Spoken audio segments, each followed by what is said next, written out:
నా ఒపీనియన్ అయితే BRS party అన్న, కేసీఆర్ సార్ అన్న, తెలంగాణ ఉద్యమకారులకి, ఉద్యమంలో పాల్గొన్న ప్రతి ఒక్కరికి, చిన్నలకి, పెద్దలకి, ఆడబిడ్డలకి, అన్నలకు, తమ్ముళ్ళందరికీ కూడా తల్లిగారింటి లాంటిది.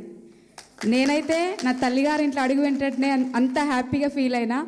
మొన్న కూడా నేను సార్ బర్త్డే రోజు సార్ పాట రిలీజ్ చేయడానికి, అంటే తెలంగాణలో చాలామంది అంటుంటారు, అక్క నేను పాట కంటే కొంచెం నా మాటలు నేను మాట్లాడాలని నా ఆవేదన అంటారో లేకపోతే నా ఒపీనియన్ షేర్ చేసుకుంటున్నా, తప్పుగా అనుకోవద్దు దయచేసి పెద్దలందరూ.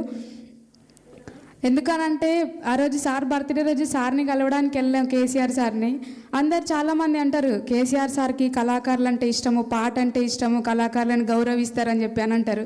అంతసేపు సార్కి ఆ రోజు ఫీవర్ ఉందంట, ఆరోగ్యం బాగాలేకపోయినా కానీ ఒక చైర్ వేసి కూర్చోబెట్టిర్రు. అందరు ఫోటో దిగిపోతుంటే మేము మేడం లిటరల్లీ సీడీ పట్టుకొని ఇట్లా ముందు నుంచి నిలబడి ఇట్లా పోతుంటే సార్ మమ్మల్ని లేచి నిలబడ్డాడు.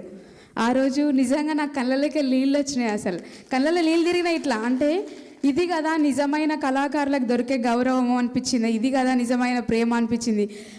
వేరే వాళ్ళు ఎక్కడ కూడా వీళ్ళు కళాకారులు కదా, వీళ్ళు పాటలు పాడతారు కదా అనేటట్టు చూస్తారు. కానీ కేవలం కళాకారులకి అత్యంత గౌరవమైన, ప్రేమైన పంచే పార్టీ ఏదైనా ఉంది అంటే తెలంగాణలో నేనైతే గుండె మీద చేసుకొని చెప్తున్నా, బరాబర్ చెప్తా. ఇప్పుడు కాదు ఎప్పుడైనా చెప్తా, కానీ ప్రత్యక్షంగా చెప్పే అవకాశం నాకు రాలేదు కాబట్టి ఈరోజు వచ్చింది. కాబట్టి ఈరోజు మన రోజు కాబట్టి, చెప్పే రోజు వచ్చింది కాబట్టి చెప్తున్నా. కళాకారులకి ఎప్పుడు కూడా ఉద్యమం సమయంలో 2006 నుంచి నేను పనిచేసిన ఉద్యమంలో అంతర్పుల నాగరాజన్న గారితో, రసమై బాలకృష్ణ అన్నతో పనిచేసిన నేను. అప్పటి నుంచి ఇప్పటి వరకు కూడా పాటకి పట్టం కట్టి పాటని, కళాకారులని గౌరవంగా చూసుకునే పార్టీ ఏదైనా ఉంది తెలంగాణలో అంటే అది బీఆర్ఎస్ పార్టీయే.